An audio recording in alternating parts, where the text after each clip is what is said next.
Salutations, moi c'est Sarah, bienvenue sur ma chaîne. Avant de commencer, un mot de notre sponsor Emma Matelas, une nouvelle génération de matelas et même le plus vendu depuis 2020 pour le modèle original.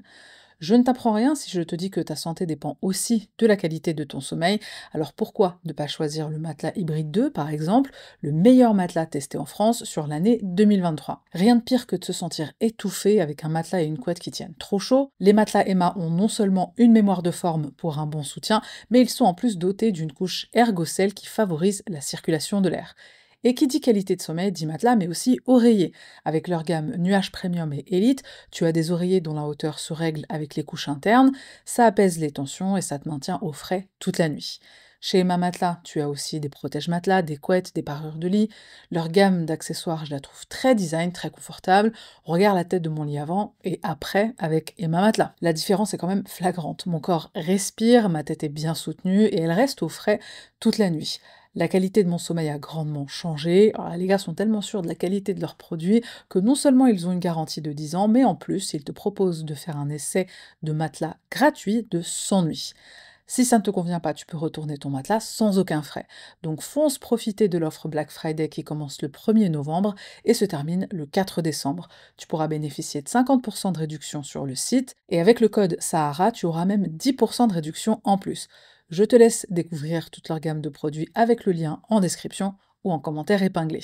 Pour l'affaire de ce soir, direction l'État de Virginie, entre les montagnes Appalaches et les rives de l'Atlantique. Nous sommes plus exactement dans la banlieue de Washington DC, la capitale des États-Unis, où se trouve la Maison-Blanche, le Capitole, le Pentagone et la Cour suprême. Pour information, Washington DC ne fait partie d'aucun État, c'est un district fédéral, un territoire à part, bordé par l'État de Virginie, l'État du Maryland et l'État du Delaware. DC est réputé pour ses musées, ses monuments emblématiques, dont le Lincoln Memorial. Ceux qui ont vu Forrest Gump connaissent. Côté bouffe, parce que, comme tu le sais sûrement, c'est ma passion, la région est connue pour ses huîtres.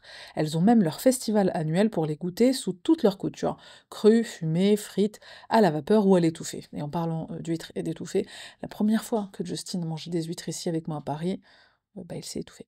Mais il a survécu! Bref, notre affaire prend pour décor la petite ville de Herndon, une banlieue aisée et paisible de Washington DC. Herndon n'est qu'à 30 minutes en voiture de DC, elle attire donc des professionnels de la politique, du droit et de la diplomatie qui souhaitent vivre au calme, avoir plus d'espace, des grandes maisons et des jardins. Herndon est une ville assez sûre, son taux de criminalité est relativement bas, en particulier pour une ville située dans une zone métropolitaine dense comme celle de Washington DC. Les crimes recensés sont principalement des délits mineurs comme des vols, des cambriolages occasionnels. Les crimes violents sont assez rares. Rares, certes, mais pas inexistants. On part aujourd'hui sur une affaire tant fascinante qu'horrible. Sexe, mensonge, fétichisme, suspense, meurtre, intrigue, tout y est. Dans le quartier de Hattontown, une petite communauté résidentielle, paisible et fortunée de Herndon, au 13 231 Stablebrook Way, se dresse une maison immense, une superbe bâtisse de 5 chambres d'une valeur d'1 million de dollars. C'est la maison de la famille Banfield. Brendan, 38 ans, Christine, 37 ans, et leur fille Valérie, 4 ans. Tous les trois vivent dans cette luxueuse maison et ils partagent leur quotidien avec Juliana Magalaes, la fille au père qui est en poste chez eux depuis 2 ans. Nous sommes le matin du 24 février 2023, à l'aube. Brendan, Christine, Juliana et Valérie se réveillent doucement après une bonne nuit de sommeil. Tout le monde a des petits projets ce matin, il va falloir s'activer. Juliana se prépare en vitesse, elle doit préparer aussi la petite Valérie. Christine leur a acheté 2 tickets pour aller aux zoo. Brendan se prépare, lui aussi, il doit aller au travail. Christine, elle a tout son temps ce matin-là, elle n'a rien prévu de particulier. À 7h49, un appel arrive au standard du 911. Alors que l'opérateur essaie d'interroger son interlocuteur pour comprendre son urgence, il entend comme un gémissement, et de très loin. Quelqu'un a l'air en difficulté. L'opérateur essaie d'en savoir plus. Allô, il y a quelqu'un? Un appel au 911 n'est jamais considéré comme un appel accidentel, on ne sait jamais. Même si personne ne parle, ça ne veut pas dire qu'il n'y a pas urgence. L'interlocuteur est peut-être en danger, peut-être qu'il ou elle ne peut pas parler, qu'il est blessé. Il faut tenter de localiser l'appel. Mais trop tard, ça raccroche. L'opérateur rappelle immédiatement, comme le veut le protocole pour tous les raccrochages 911. Personne ne répond.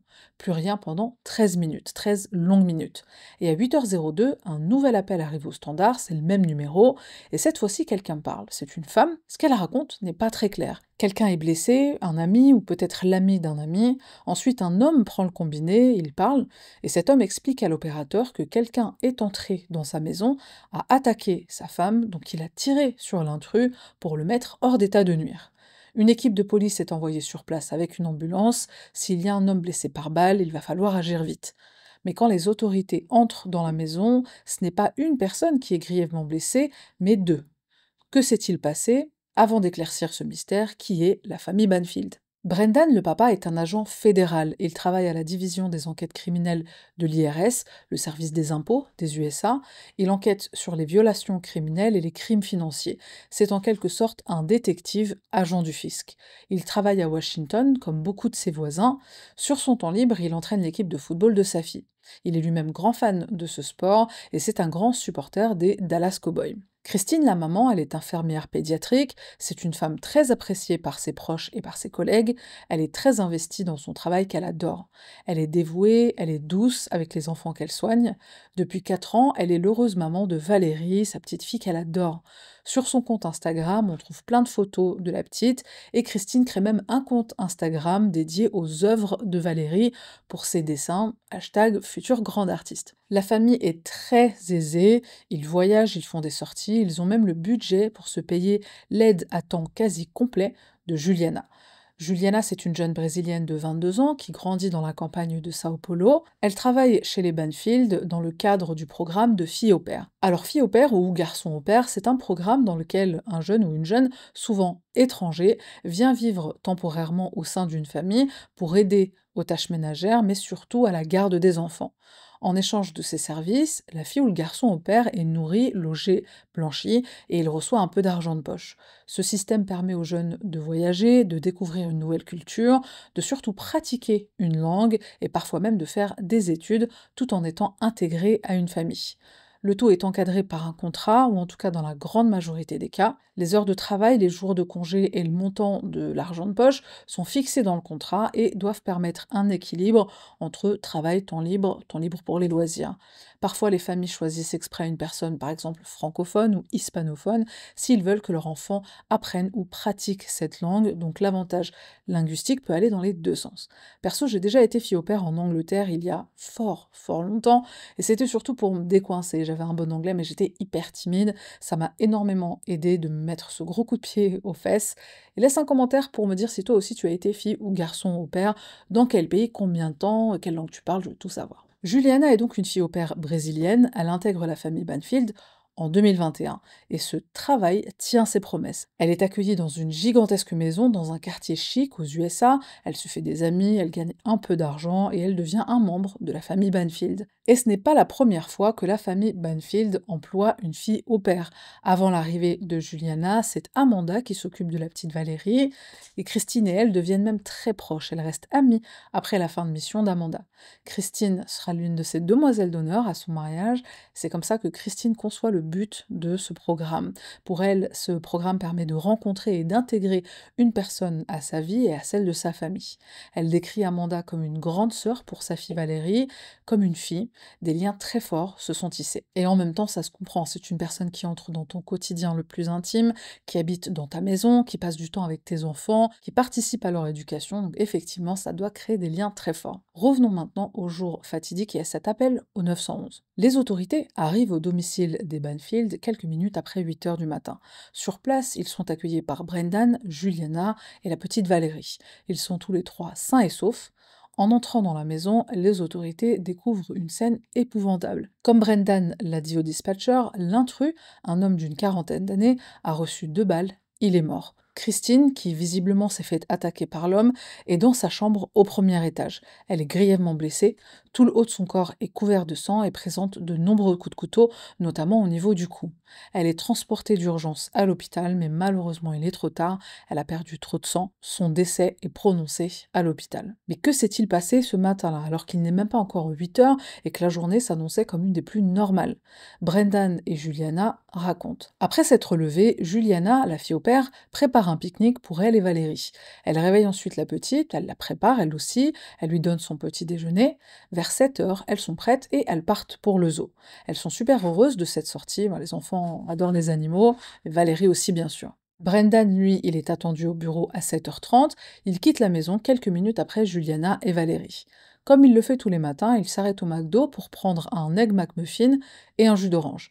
Il reçoit alors un appel de Juliana. Alors qu'elle repasse à la maison pour récupérer le pique-nique qu'elle a oublié dans le frigo, elle remarque une voiture qu'elle ne reconnaît pas, garée dans l'allée de la maison. Elle tente d'abord d'appeler Christine, qui est normalement à la maison, mais Christine ne répond pas. Elle ne sait pas trop quoi faire, donc c'est pour ça qu'elle appelle Brendan. Il lui demande de l'attendre, il revient, on ne sait jamais. Brendan quitte le parking du McDo, direction la maison. Quand il arrive, il retrouve Juliana et Valérie qui l'attendent à l'extérieur. Juliana a préféré ne pas entrer par précaution. Il est environ 7h40 quand ils entrent tous ensemble. Brendan appelle Christine, pas de réponse. Juliana amène la petite Valérie dans le sous-sol et comme elle entend du bruit dans la maison, elle dit à la petite d'attendre là, qu'elle revienne la chercher. Elle ferme la porte du sous-sol et elle rejoint Brendan à l'étage. Et alors qu'elle monte l'escalier, elle entend Brendan crier « Lâche ce couteau !» L'intrus, l'homme qui a garé sa voiture devant la maison, se tient tout habillé au-dessus de Christine qui, elle, est toute nue. Son pyjama a été arraché et il est étalé sur le sol de la chambre. L'homme a un couteau à la main, il est en train de poignarder Christine.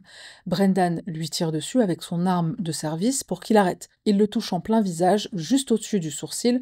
L'homme s'écroule mais il n'est pas mort. Brendan le garde en joue et il ordonne à Juliana d'aller chercher une autre arme à feu qui est rangée dans le coffre-fort de la pièce d'à côté. Pendant qu'elle sort de la chambre, il lui crie le code. Juliana revient avec l'arme. Elle voit l'intrus bouger au sol et dans la panique, elle tire. Elle le touche au niveau du cœur et cette fois-ci, le coup est fatal. Juliana appelle ensuite une première fois le 911 et c'est pendant cet appel que l'opérateur dit avoir entendu des gémissements. Il est en fait témoin de l'agonie de l'intrus qui est en train de mourir. Et la suite, on la connaît. Le médecin légiste examine le corps de l'intrus. Il est touché à la tête et au cœur, ça correspond avec le récit de Brendan et Juliana. L'homme est déclaré mort sur les lieux. Brendan et Juliana déclarent qu'ils tirent sur l'homme pour essayer de protéger Christine, qui se fait attaquer, qui se fait agresser. Selon eux, ils agissent en pleine légitime défense. Par contre, la police ne retrouve aucun signe d'effraction. Par où cet homme est-il entré? Qui est-il? Cet homme, cet intrus qui gît abattu sur le sol dans la chambre. L'homme en question s'appelle Joseph Ryan. Joe, comme l'appellent ses proches. Il a 39 ans, il vient de Springfield, en Virginie, à peu près 1 heure de route de Herndon. Cet homme est décrit comme gentil, travailleur et un amoureux des animaux. Il est très proche de sa mère, avec qui il partage une forte amitié. Ils s'appellent quotidiennement pour se raconter leur journée. Kevin Davis, le chef de la police du comté de Fairfax, déclare assez rapidement que Joe n'habite pas dans la maison chez les Banfield, mais il n'a pas non plus forcé la porte d'entrée. Alors qu'est-ce qu'il fait là, dans cette maison? Pendant l'enquête, les données d'un ordinateur retrouvé au domicile des Banfield après une perquisition va donner une explication. Les enquêteurs découvrent qu'un site fétichiste est visité juste avant le drame. FetLife, le site de référence pour échanger et se rencontrer entre personnes fétichistes aux États-Unis. Les enquêteurs trouvent un profil qui correspond à Christine. Son avatar, c'est une photo d'elle en maillot de bain. Depuis ce compte, ils retrouvent une annonce pour un rendez-vous BDSM assez particulier. L'annonce prévoit une rencontre autour de pratiques de cutting et knife play, soit l'utilisation de lames, incluant entre autres couteaux, scalpels, dagues, épées, enfin BDSM du Moyen-Âge quoi. Le tout à des fins de stimulation sexuelle, bien sûr. L'annonce est postée depuis l'ordinateur de Christine. Les enquêteurs trouvent ensuite d'autres échanges, cette fois autour de fantasmes bien plus violents. Bondage, sadomasochisme, viol. Il s'agit du compte de Joe, l'intrus. Joe envoie même des photos des ustensiles qu'il compte apporter, notamment des ceintures, des attaches et un couteau. Il est aussi question du fantasme de découper le pyjama de quelqu'un qui dort. Alors autant pour les amis de Joe, ce n'est pas une surprise, il est assez ouvert sur sa sexualité et ses fétiches, ses fantasmes. Un de ses amis confirme même avoir discuté avec lui de son activité sur le site FetLife. Mais du côté des proches de Christine, c'est la stupeur. Sa famille et ses amis sont étonnés, choqués, ça ne lui ressemble pas du tout. On comprend mieux ce que Joe fait dans la maison des Banfield ce matin-là. Il a un rendez-vous pour se livrer à une relation sadomasochiste avec la personne qui lui a envoyé les messages via FetLife. Et visiblement, c'est Christine. Mais rapidement, les autorités doutent que ce soit Christine elle-même qui crée le compte et qui organise ce rendez-vous. Les enquêteurs se demandent si Joe ne s'est pas fait 4 fichiers, si ce n'est pas en réalité une autre personne qui se fait passer pour Christine et qui propose ce rendez-vous à Joe. Toujours est-il que Joe arrive ce matin-là au 13 231 Stable Brookway dans le but d'avoir une relation sexuelle brutale, violente, avec Christine. La porte de la maison est ouverte, elle n'est pas forcée, et ça a peut-être été orchestré pendant les échanges de messages sur le site fétichiste. Il est possible que par message, on ait convenu que Joe, en arrivant, monte directement dans la chambre et qu'il surprenne Christine dans son lit. Ça pourrait coïncider avec un fantasme de par exemple. Joe monte dans la chambre de Christine, mais là quelque chose se passe mal. Selon la version de Brendan et Juliana, il tombe sur la scène terrible de Joe qui agresse Christine avec un couteau. C'est là que les coups de feu sont tirés, mais elle est quand même bizarre cette histoire. Dès le début de l'enquête, il y a plusieurs choses qui semblent peu crédibles. Déjà les coups de feu. Brendan surprend Joe en train de poignarder Christine, il a une arme, il est formé pour l'utiliser, il est en mesure d'immobiliser l'assaillant, mais il choisit de lui tirer directement dessus, en plus en plein visage. Et justement, pour un agent fédéral formé à gérer ce genre de situation, c'est pas du tout logique d'impliquer la fille au père en l'envoyant chercher une autre arme à feu. Elle tire sur l'intrus, elle le tue, donc déjà bonjour le traumatisme, et elle aurait pu blesser Brendan. Brendan aurait dû s'assurer qu'elle reste à l'abri et surtout, qu'elle s'assure que sa fille est aussi à l'abri. Ou alors tu lui fais appeler les autorités pour qu'elle s'assure d'une intervention rapide pour secourir ta femme qui vient d'être poignardée quand même. Ça semble quand même assez étrange tout ça. Et puis quand on observe la chronologie, encore une fois, il y a quelque chose qui ne va pas.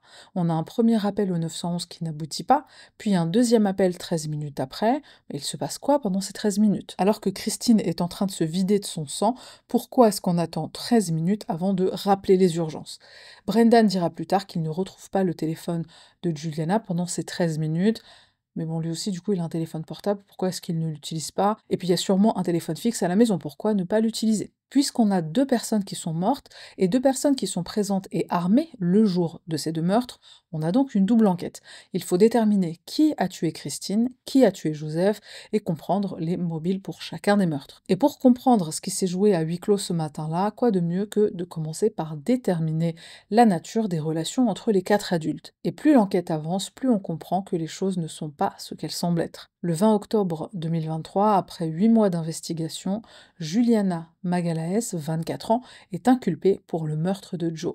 D'après les preuves médico-légales et les interrogatoires, c'est elle qui tire la balle qui touche le cœur de Joe et le tue sur le coup. Elle est accusée de meurtre au second degré, homicide involontaire, mais personne n'est inculpé pour le meurtre de Christine. Juliana est arrêtée et envoyée en détention provisoire en attendant son procès. Pendant les audiences préliminaires, Brendan plaide le 5e amendement. Il demande à garder le silence, et c'est un droit, il a le droit de se taire, mais tout le monde se pose des questions. Il sait qu'il est dans le collimateur des enquêteurs, et pour cause, laisse-moi te plonger dans le décor caché et sordide de cette superbe maison. Au moment où les enquêteurs viennent arrêter Juliana, ils viennent de faire une découverte surprenante et même choquante. La jeune fille, au père, et le père de famille ont une liaison. Aussi cliché que ça puisse sembler, un papa qui se tape la nounou, c'est bien sur ce terrain-là qu'on va. Cette liaison extra-conjugale commence au mois d'août 2022. La police découvre des SMS échangés entre eux qui remontent à cette période et qui attestent clairement que leur relation va plus loin que au père, père de famille. Évidemment, Brendan promet de nombreuses fois qu'il va quitter sa femme et que lui et Juliana ont un avenir ensemble. Ils partent même en voyage en amoureux à New York, dans le dos de Christine qui reste à la maison pour s'occuper de sa fille et travailler. Quand les enquêteurs arrivent en octobre 2023 avec un mandat pour l'arrestation de Juliana, ils remarquent un drôle d'aménagement dans la maison. La chambre d'amis dans laquelle la jeune fille au père dort au moment des faits, dans laquelle ses affaires sont rangées, ses vêtements accrochés, et bien cette chambre elle est vide. Ses affaires n'ont pas disparu, elles se trouvent maintenant dans la chambre maritale, la chambre de Brendan et feu Christine. Enfin, c'est quand même la chambre où sont morts Christine et Joe, même bref. Sur la table de chevet se trouve une photo de Brendan et Juliana. Le mec est déjà passé à autre chose. En fait, il a juste officialisé sa maîtresse. On remarque sur la photo du dressing de la chambre d'amis prise le jour du double homicide le 24 février 2023, 2 vêtements qui ne passent pas inaperçus puisqu'ils sont très colorés. un maillot aux couleurs du Brésil et une robe rouge. Sur la deuxième série de photos prise en octobre 2023, le jour de l'arrestation de Juliana, le dressing de la chambre d'amis est vide, et dans le dressing de la chambre conjugale, on retrouve ses deux vêtements colorés et aussi de la lingerie sexy qui appartient à Juliana, lingerie éparpillée un peu partout dans la chambre. Alors que les enquêteurs viennent arrêter Juliana pour homicide involontaire, Brendan et elle leur offrent sur un plateau un mobile pour le double homicide de Christine et Joe. Et en y regardant de plus près, les enquêteurs voient de nombreux éléments qui viennent étayer cette thèse du complot macabre. L'enquête commence à pencher en faveur de la théorie d'une machination odieuse et mal orchestrée.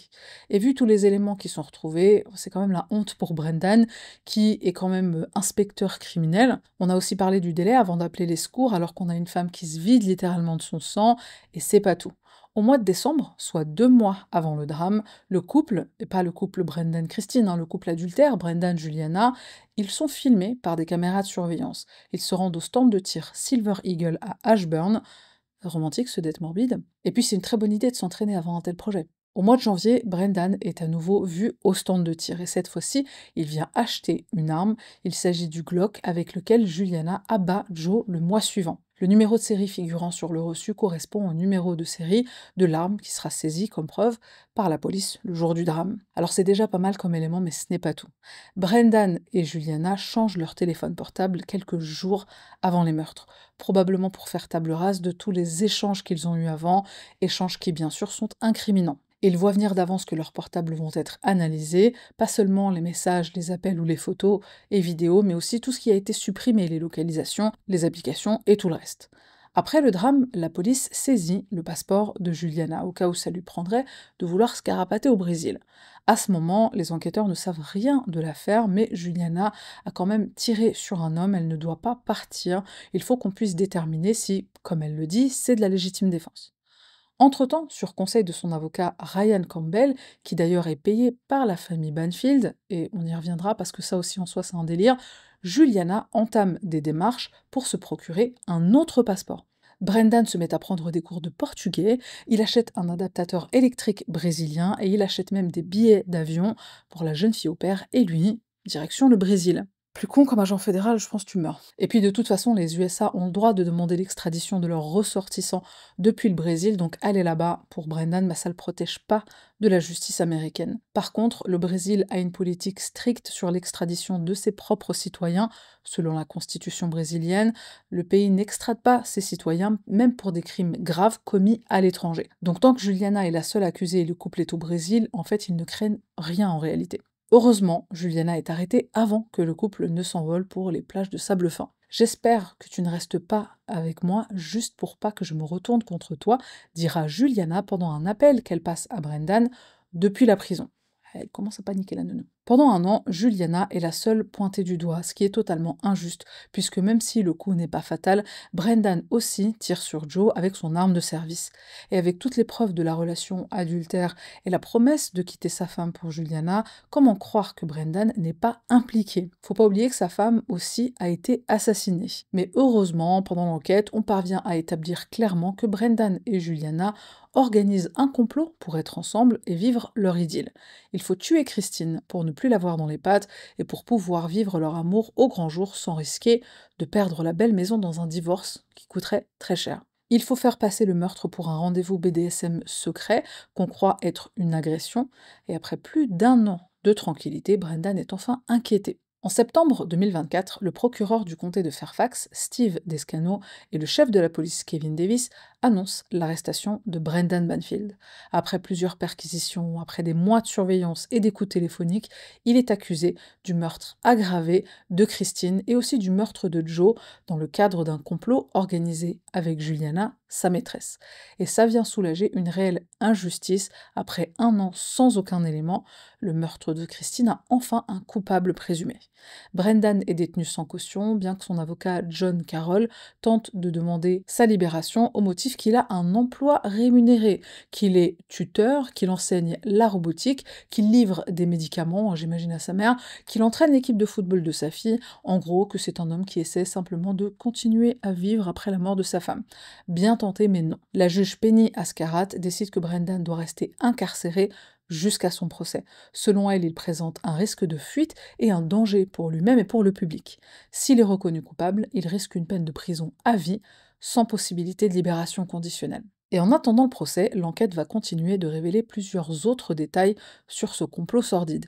Brendan et Juliana décident de se débarrasser de Christine, on l'a compris, il leur faut un alibi chacun et un responsable, ils créent un faux profil sur le site fétichiste FetLife pour Christine, ils utilisent une photo d'elle en maillot de bain, et d'ailleurs au passage cette photo, Christine la prend elle-même un mois avant son meurtre. Elle l'envoie à son mari, ce qui montre à quel point elle ignore tout de ce qui va arriver. Brendan, dans la foulée, envoie la photo à Juliana. Juliana se l'envoie sur son adresse email et 1 heure après, le compte est créé avec cette photo sous le pseudonyme Anastasia 9. Il poste ensuite l'annonce pour le rendez-vous sadomasochiste, annonce à laquelle Joe va répondre. Le piège fonctionne, ils ont trouvé leur responsable. Le profil Anastasia 9 et Joe échangent ensuite sur Telegram, ils parlent des activités qu'ils veulent explorer, fantasmes de viol, bondage, etc. Et c'est là que le jeu de scarification entre en jeu. Anastasia 9 demande si Joe est intéressé par les jeux de ce type. Pour notre duo de meurtriers, ça permet de justifier que Joe apporte une arme, que Christine puisse être blessée au cours de son entrevue BDSM. Il faut maintenant organiser le rendez-vous puisqu'évidemment il faut que Joe soit sur place le jour où Brendan et Juliana tuent Christine. Le rendez-vous sadomasochiste avec des jeux de lame et de sang à Aspaharbe de bon matin avant 8 h, Joe l'accepte. La machine meurtrière se met en marche. Le matin du drame, Brendan est attendu à 7h30 à son travail, et après avoir quitté sa maison vers 7h10, il s'arrête comme à son habitude chez McDo, il se gare sur le parking et il attend sagement dans sa voiture. Il attend que, comme prévu, Juliana l'appelle. Juliana, de son côté, quitte la maison un peu après avec Valérie, la petite Valérie de 4 ans. Elles partent en direction du zoo comme prévu et pendant ce temps, Joe arrive à la maison. Il entre par l'une des portes qui est restée déverrouillée, probablement comme c'était prévu entre Joe et le profil Anastasia 9. Quand arrive, passe par la porte arrière qui sera déverrouillée et vient me surprendre, je serai dans ma chambre au premier étage. Dans un contexte de rendez-vous BDSM, ça peut avoir du sens. Sauf que là, la personne au premier étage n'est pas au courant. Donc c'est l'horreur. De son côté, Juliana fait demi-tour, elle revient à la maison avec l'excuse d'avoir oublié le pique-nique, mais sa réelle mission est de constater que Joe gare sa voiture dans l'allée et qu'il entre bien dans la maison. Elle prévient Brendan pour qu'il revienne, comme ça leur version des faits tient la route. Et en plus, Brendan et Juliana sont vus par des caméras de surveillance dans le voisinage. On les voit entrer dans la maison, et ce qu'on ne sait pas en revanche, c'est qui porte le coup fatal, qui tue Christine. Il est très peu probable que ce soit Joe, le mec est juste venu pour coucher avec une femme qu'il pensait totalement consentante, je doute qu'il l'ait tuée, poignardée, enfin, c'est pas logique. D'ailleurs, Christine, est-ce qu'elle n'est pas déjà morte à son arrivée dans la maison? On se pose la question. Quand Brendan tire sur Joe en plein visage, il manque de le tuer. Juliana finit le travail. Le seul témoin dans cette affaire, il ne peut plus témoigner. D'autant qu'on découvre un autre élément incriminant, les corps des 2 victimes ont été déplacés. Selon les 2 rapports définitifs d'experts médico-légaux, les taches de sang et les autopsies démontrent que les corps ont été bougés, ils ont été positionnés. Repositionné. Le bras de Joseph a été bougé et le sang de Christine a été étalé dessus. Est-ce que c'est la raison pour laquelle ils attendent 13 minutes pour appeler les secours? Le temps de déplacer les corps et donner de la crédibilité à leur histoire de rendez-vous BDSM qui tourne mal. Et c'est peut-être aussi le temps que Christine se vide de son sang et qu'elle meure. Malheureusement, on ne le saura pas tout de suite. En ce moment, nos 2 suspects sont en prison. Le procès de Juliana s'ouvre en novembre, donc ce mois-ci. Elle est accusée de meurtre au second degré. On se rappelle que c'est la mère de Brendan qui finance la défense de la jeune fille au père. Donc on imagine bien que par là même, elle peut contrôler un peu ce qui se dit, censurer un peu les paroles de la jeune fille au père et monitorer sa capacité à coopérer. Brendan, lui, doit être jugé en février 2025. Les procureurs annoncent qu'ils vont tout faire pour monter les 2 accusés l'un contre l'autre. Ça promet d'être fun. Et aux dernières nouvelles, cette stratégie semble fonctionner. En effet, en octobre 2024, Juliana accepte de signer un accord de plaidoyer. Peut-être que l'anéantir qu'elle passe en prison alors que Brendan, lui, est libre comme l'air, ça lui fout un peu le seum. Elle est sûrement dégoûtée d'être la seule à payer. L'accord de plaidoyer est signé et l'arrêt de mort de Brendan avec. Les conditions de cet accord sont les suivantes. Juliana doit plaider coupable et coopérer avec les autorités pour faire tomber Brendan pour le meurtre de Christine et le meurtre de Joe. En échange, les procureurs reclassent son accusation, elle n'encourt plus que 10 ans de prison au lieu de 40 si elle est accusée de meurtre au second degré. Elle peut aussi obtenir une libération conditionnelle. Puisqu'elle n'est pas citoyenne ou résidente américaine, elle va probablement se faire expulser du pays, retour au Brésil après sa libération. Du coup, je prends les paris. À ton avis, qui va tomber pour le double meurtre? Qui va prendre la peine la plus chère?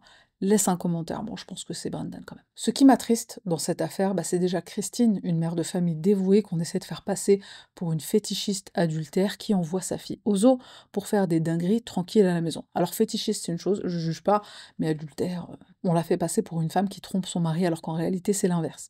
Elle est maman depuis seulement 4 ans, la petite Valérie se retrouve orpheline, une mère assassinée et un père, je l'espère, en prison pour très longtemps. Et le pauvre Joe, catfish mortel, il croit se rendre à un rendez-vous sexuel, consenti, un rendez-vous fun, et il s'agit en réalité d'un piège. Le pauvre n'a rien vu venir, et du coup je suis persuadée que Joe, dans le plan de départ, il fallait le tuer aussi, parce que sinon c'est un témoin, potentiel. Pourquoi est-ce que Brendan ne quitte pas Christine? Pourquoi ne pas divorcer tout simplement? Aux USA, quand il y a de l'argent en jeu, rien n'est simple. Divorcer, ça peut coûter très cher. Je t'invite, si tu es anglophone, à regarder les interviews de l'avocat James Sexton. Ce mec, je l'adore, il est spécialisé dans le divorce et il a écrit un livre, et même plusieurs, Comment rester amoureux. L'autre titre de son livre, c'est, et celui-là je crois qu'il a eu un franc succès, Si t'es dans mon bureau, c'est déjà trop tard. Il y en a un troisième qui sort prochainement, toujours dans le même registre. Et ça peut paraître étrange et contre-productif, un avocat spécialiste du divorce qui explique aux gens comment rester mariés, mais en réalité c'est hyper cohérent. Il voit justement pour quelles raisons les gens divorcent et il essaie d'aider les couples à rester ensemble en leur donnant des conseils sur ce qu'il faut faire, comme par exemple signer un contrat prénuptial ou même post-nuptial pour éviter ce genre de situation. Je te mets les liens vers 2 interviews qu'il a faites chez Steven Bartel, l'hôte du podcast Diary of a CEO. C'est des interviews qui m'ont vraiment ému aux larmes. Si t'es anglophone, je te mets les liens pour que tu regardes ça et dis-moi ce que t'en penses. Bon, tout ça, c'était pour dire que divorcer aux États-Unis, ça coûte très très cher et pour certains, ça peut pousser au meurtre.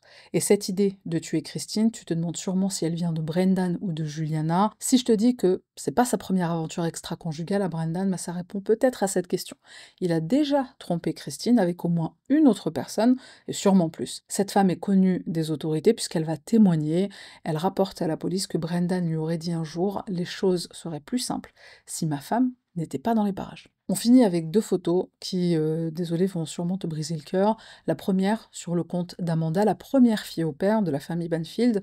Elle publie une photo d'elle le jour de son mariage. On la voit prendre Christine dans ses bras. Et dans la légende, elle écrit « Je t'aimerai pour toujours, si ». Si, pour Christine. L'autre photo nous vient du compte Instagram de Christine. Il y a cette photo de sa fille Valérie avec Juliana, photo sous laquelle Christine écrit « Ma fille est sa meilleure amie, sa sœur, son 3e parent, son tout ». Beaucoup de gens ne comprennent pas le programme au pair, mais cette photo le représente bien. Il s'agit d'ouvrir sa maison et son cœur à quelqu'un qui a de grands rêves, qui veut changer sa vie pendant son séjour en Amérique. Et dans le processus, cette personne change votre vie plus que vous ne pouvez l'imaginer. Tu feras toujours partie de notre famille, Manda Panda. Voilà, c'est tout ce que j'avais à dire sur l'affaire Banfield. Je te tiens informé des évolutions de l'affaire, donc en novembre, du coup, courant de ce mois-ci, je l'espère, et en février 2025. Encore un grand merci aux sponsors de cette vidéo, le génie du matelas et Ma Matelas. Je te laisse découvrir leur gamme de produits, le matelas hybride 2, le meilleur testé en France en 2023, leurs couettes et oreillers frais ou encore leur linge de lit doux et confortable. Profite dès maintenant de l'offre Black Friday valable du 1er novembre au 4 décembre, 50% de réduction sur le site et avec le code Sahara, tu auras 10% de réduction supplémentaire. Ne laisse surtout pas passer cette offre incroyable, clique sur le lien en description ou en commentaire épinglé. Merci d'être resté jusqu'à la fin de cette vidéo, c'est tout pour moi et on se retrouve la semaine prochaine pour une nouvelle affaire.